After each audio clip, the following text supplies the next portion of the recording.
Hello students, आज का जो हमारा टॉपिक है वो है संगतता, या इसको हम कह सकते हैं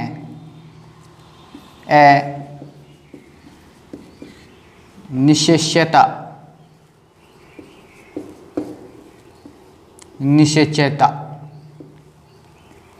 देखिए इसका क्या मतलब होता है।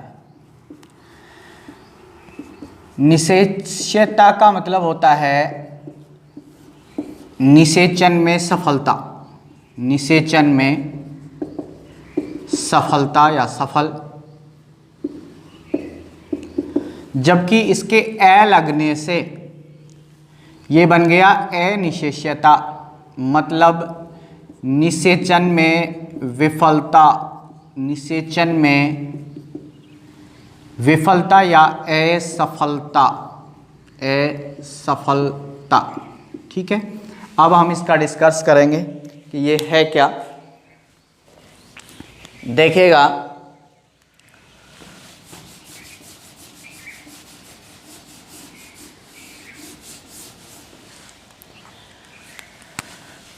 देखिए, जब पादप के अंदर जननक्षम नर एवं मादा युग्मक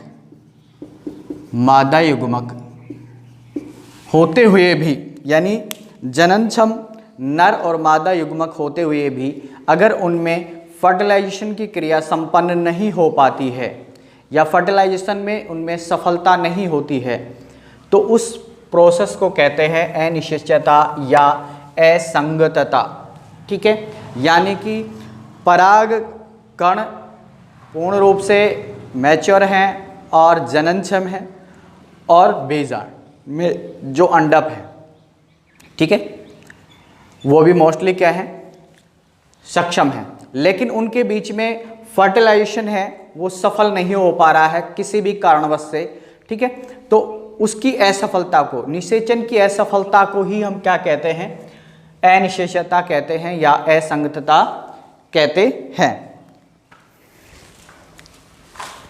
देखिएगा ये मोस्टली दो प्रकार का होता है। ठीक है, अनिश्चयता दो प्रकार की होती है। नंबर एक,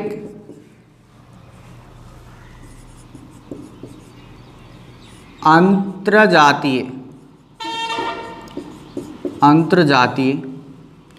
और एक होती है अंतःजातीय।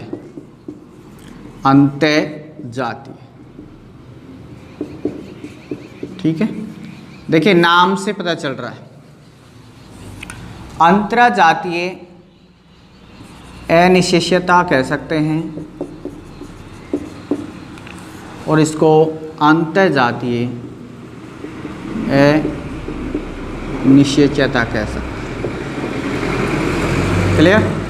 देखिए नाम से पता चल रहा है अंतरजातीय, दो अलग अलग, जब दो अलग अलग जाति वंश, एक वंश के दो अलग अलग जातियों के जो पादप हैं उनके बीच में अगर फर्टिलाइजेशन असफल हो रहा है, निषेचन की क्रिया सफल नहीं हो रही है, ठीक है, तो उस प्रोसेस को कहते हैं अंतरजातीय अनिश्चयता।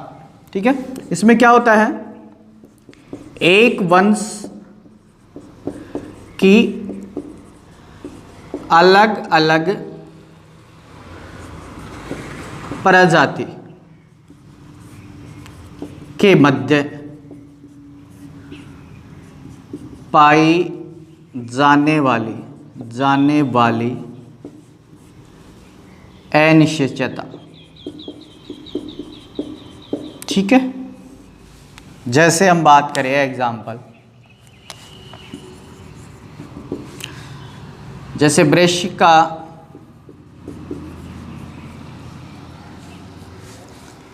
कंपेसिट्रस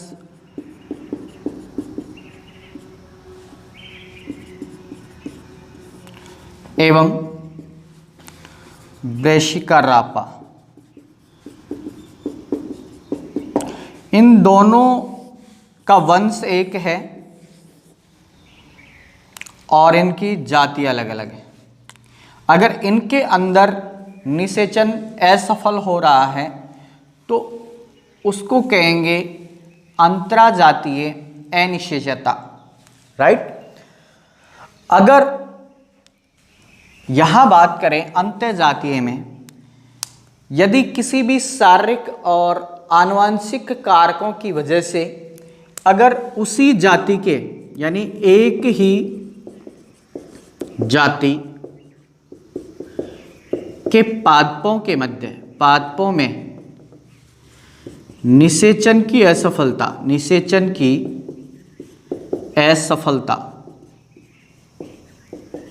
ठीक है, असफलता क्या कहलाएगी?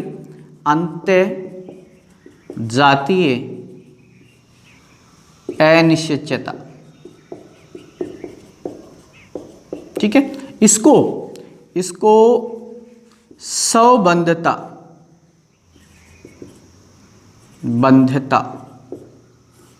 ठीक है, स्वबंधता या स्व अनिश्चितता या स्व अनिश्चितता भी कहते हैं। क्यों? कारण क्योंकि इसमें एक ही उसी जाति के यानी अपनी खुद की जाति, एक ही प्रजाति के पादपों में किसी भी आनुवंशिक या शारीरिक कारक हो सकते हैं, जो हमने पीछे डिस्कस भी किया था।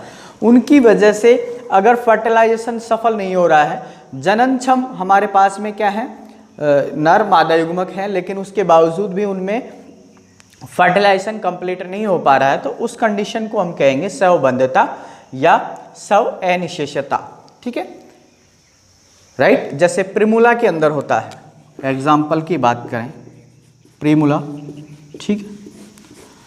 देखिए अब इसकी बात करें, स्वबंधता की बात करें, तो जो परागकण और वर्तिकाग्र है यानी स्त्री केशर है, उसके बीच में पारस्परिक जो क्रिया होती है, ठीक है, वो शारीरिक एवं आनुवंशिक जो लक्षण हैं उनके कारण सफल होती है, और इनको जो है हमारे पास में प्रेरित या हम ये कह सकते हैं नियंत्रित करने के लिए कुछ जीन होती हैं, ठीक है, कुछ जीन विकल्प होते हैं जो हमारे पास में इनके अंदर पारस्परिक क्रियाओं को क्या करते हैं, नियंत्रित करते हैं, ठीक है। तो इन जीनों की प्रकृति और इन जीनों की जो संरचना है उसके आधार पर हम बात करें तो जो अंतर्जातीय अनिश्चितता या फिर हम स्वबंधता की बात करें या स्व अनिश्चितता की बात करें, ये मोस्टली दो प्रकार का होगा, ठीक है। समझना यहाँ पे किसके आधार पर, जो नियंत्रित करने वाली जीनों की जो प्रकृति है उसके आधार पर, ठीक है। यदि एक ही प्रजाति के प्लांट्स के अंदर जो जीने हैं, बीजाणु जो है हमारे पास में बीजाणु जन कोशिकाएं होती हैं, उनकी जीनों के द्वारा अगर अनिश्चितता जो है नियंत्रित हो रही है, तो उस कंडीशन में उसको बोलेंगे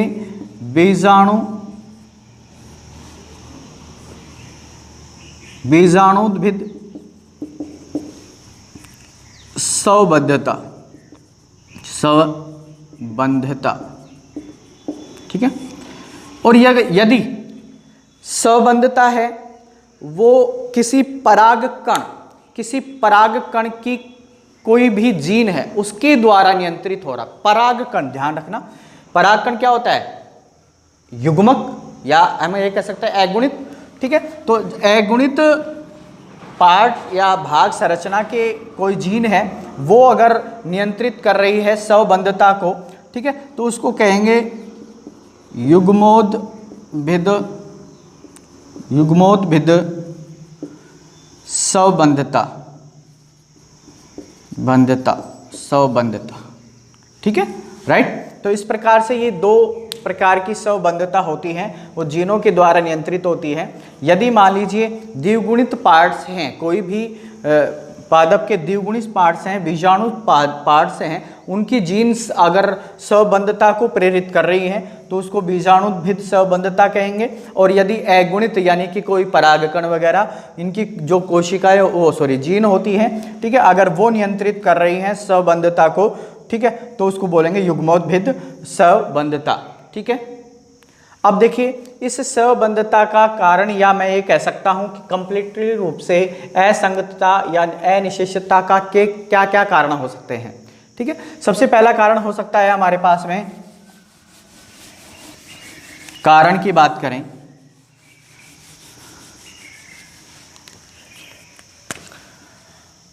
तो परागकण कणों का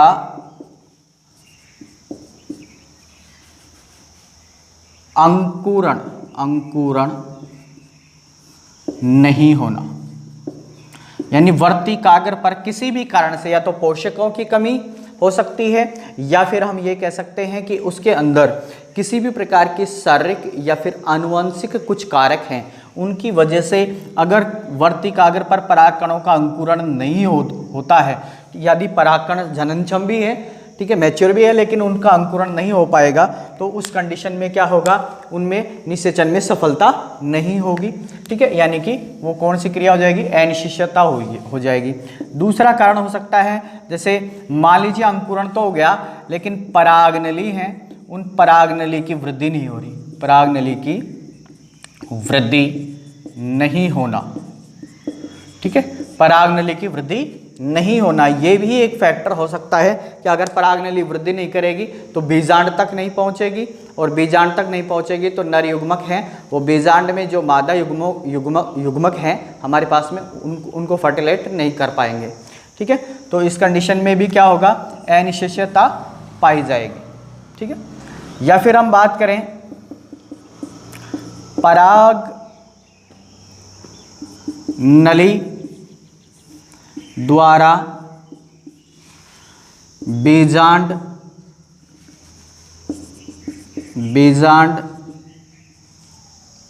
का भेदन न कर पाना।